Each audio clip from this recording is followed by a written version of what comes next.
Hello friends, welcome to my channel. आज मी तुम्हाला दाखवणार आहे थोड्या वेगळ्या पद्धतीने बोंबील फ्रायची रेसिपी। त्यामुळे रेसिपी कुठेही स्किप न करता पूर्ण रेसिपी नक्की बघा।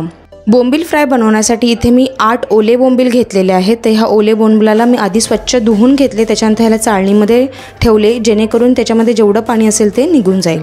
बोंबीलच्या तोंडाच्या भागापासून शेपटीच्या भागापर्यंत मी व्यवस्थितपणे चाकूच्या मदतीने चीर पाडून घेणार आहे, म्हणजेच बोंबीलला बेसिकली ओपन करणार आहे। जसं तुम्हाला व्हिडिओमध्ये दिसत आहे तसंच ह्याला ओपन करायचं आहे। बोंबील एका साईडने चीर मारून त्याला पूर्ण असं ओपन केलं आहे मी, तुम्ही बघू शकता व्हिडिओमध्ये। असं जसं मी एक बोंबील ओपन केलं आहे तसेच मी बाकीचे सर्वसुद्धा ओपन केले आणि पुन्हा एकदा बोंबिलाला छान धुवून घेतलं आणि मग मी बोंबील 2 मिनिटं चाळणमध्ये ठेवून त्यानंतर पुढची प्रोसेस चालू केलेली आहे। तर एका ट्रेमध्ये मी हे सर्व बोंबील ठेवून घेतले, त्यामध्ये अर्धा लिंबाचा रस चांगला पिळून घेतला। मोठा लिंबू असेल तर अर्धा लिंबू घ्यायचा आहे आणि जर का छोटा लिंबू असेल तो 1 लिंबू घ्यायचा आहे। आता हा जो लिंबाचा रस आहे तो छान बोंबलामध्ये मिक्स करून घेतला मी। त्यानंतर ह्यावरती मी एक मोठा चमचा भरून ठेचलेले अद्रक लसूणचं पेस्ट टाकलेले आहे। तुमच्याकडे जर का अद्रक लसूणची फाईन पेस्ट असेल, म्हणजे एकदम बारीक वाटलेली पेस्ट असेल ती वापरली तरीही चालेल। ही अद्रक लसूणची भरड व्यवस्थितपणे बोंबलावरती मी ते लावून घेतली। त्यानंतर मी यामध्ये चवीनुसार मीठ टाकून घेतले, त्यापुढे अर्धा छोटा चमचा हळद टाकून घेतले आणि 2 छोटे चमचे इथे मी तिखा लाल मसाला म्हणजेच काश्मीरी तिखा लाल मसाला टाकून घेतला। 1 छोटा चमचा घाटी मसाला टाकून घेतला आणि त्यानंतर सर्व हे जे मसाले आहेत त्याच्यामध्ये हे बोंबील मॅरिनेट करून घेतले। आता या बोंबलामध्ये पाणी तसंच होतं तरीसुद्धा बोंबील फ्राय करताना अजिबात तुटले नाही। तर ते का नाही तुटले हे तुम्हाला पुढे कळेल। बोंबील व्यवस्थितपणे मॅरिनेट करून घेतल्यानंतर ह्याला अर्धा तासासाठी तरी असेच ठेवायचे, जेणेकरून बोंबलाच्या आतपर्यंत मसाला चांगला जातो आणि खाताना खूप मस्त असं लागतं।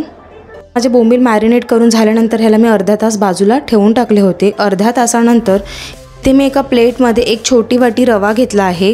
त्यानंतर 2 चमचे तांदळाचं पीठ आणि 3 ते 4 चमचे इथे मी बेसनाचं पीठ घेतलेलं आहे। तर तांदळाचं पीठ आणि बेसनाच्या पिठाला ना व्यवस्थितपणे मी एकदम मिक्स करून घेतलं आणि ह्याच्यामध्ये मी इथे पाव छोटा चमचा हळद टाकून घेतली आणि पाव छोटा चमचा इथे मी लाल तिखट मसाला टाकून घेतला आणि त्यालासुद्धा या बेसन आणि तांदळाच्या पिठामध्ये मिक्स करून घेतलं।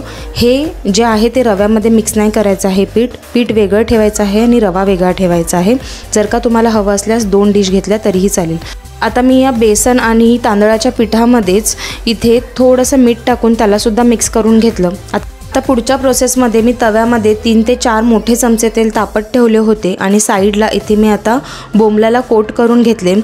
सर्वात आधी मॅरिनेट केलेल्या बोंबलाला मी इथे तांदूळ आणि बेसनच्या पिठामध्ये कोट करून घेतले, पण ते मी हलक्या हाताने कोट केलेलं आहे, त्याला प्रेस करून कोट नव्हतं केलं। त्यानंतर मी एक्सेस जे पीठ आहे ते काढून घेतलं, म्हणजेच बोंबलाला बेसिकली झटकून घेतलं। त्यानंतर मी या बोंबीलला रव्यामध्ये चांगलं कोट करून घेतलं। रवा एकदम प्रेस करून बोंबीला होईल तेवढा रवा लावून घेतलेला आहे आणि असेच करून बाकी सर्व जे बोंबील आहेत त्यांना मी इथे मॅरिनेट करून घेतलेलं आहे।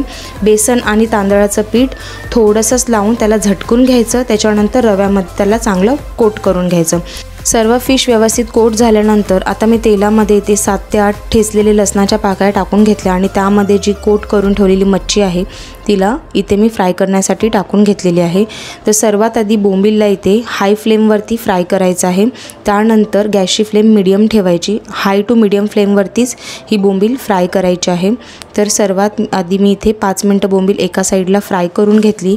5 मिनिटानंतर मी बोंबीलची जी साईड आहे ती चेंज केली आहे। तर उलटण्याच्या मदतीने मी बोंबीलला पलटी करून घेतलं। तर तुम्ही बघू शकता बोंबिलाला एकदम मस्त असा गोल्डन ब्राऊन कलर आलेला आहे आणि ती एकदम क्रिस्पी दिसण्यामध्येच दिसते की खूप क्रिस्पी आहे। असेच करून आता मी एक साईड जी माझी व्यवस्थित फ्राय झाली आहे, आता दुसरी साईडसुद्धा 5 मिनटं अशीच फ्राय करून घेणार आहे। बोंबील फ्राय करताना हमेशा गॅसची फ्लेम मीडियम टू हायच्या मध्येच ठेवायची, गॅसची फ्लेम स्लो करायची नाही। अशाच प्रकारे बोंबीलची दुसरी बाजूसुद्धा छान फ्राय झालेली आहे आणि बोंबील एकदा तुम्ही बघू शकता एकदम क्रिस्पीच दिसताना दिसते आहे आणि तुटलीसुद्धा नाही आहे। तर ही बोंबील आता मी एका प्लेटमध्ये इथे काढून घेत आहे आणि अशाच मी बाकीच्या सर्व बोंबील्स ज्या आहेत त्यासुद्धा इथे फ्राय करून घेतलेलं आहे। ठेचलेले लसूण टाकायचे की नाही हे तुमच्यावरती आहे, पण टाकलं तर एकदम मस्त फ्लेवर येतो। टाकून नक्की ट्राय करून बघा। ही गरमागरम बोंबील फ्रायची रेसिपी घरात नक्की ट्राय करून बघा। या गरमागरम बोंबील फ्रायवरती इथे मी मस्त कोथिंबिरीची गार्निशिंग करून घेतली आणि गरमागरम ही बोंबील फ्राय सर्व केलेली आहे। तर तुम्हाला आजची माझी ही रेसिपी कशी वाटली ती मला कॉमेंट सेक्शनमध्ये नक्की सांगा आणि ही बोंबील फ्राय घरात नक्की ट्राय करून बघा। आणि जर का तुम्हाला माझी रेसिपी आवडली तर चॅनलला लाईक शेअर आणि सबस्क्राईब करायला विसरू नका। थँक्यू।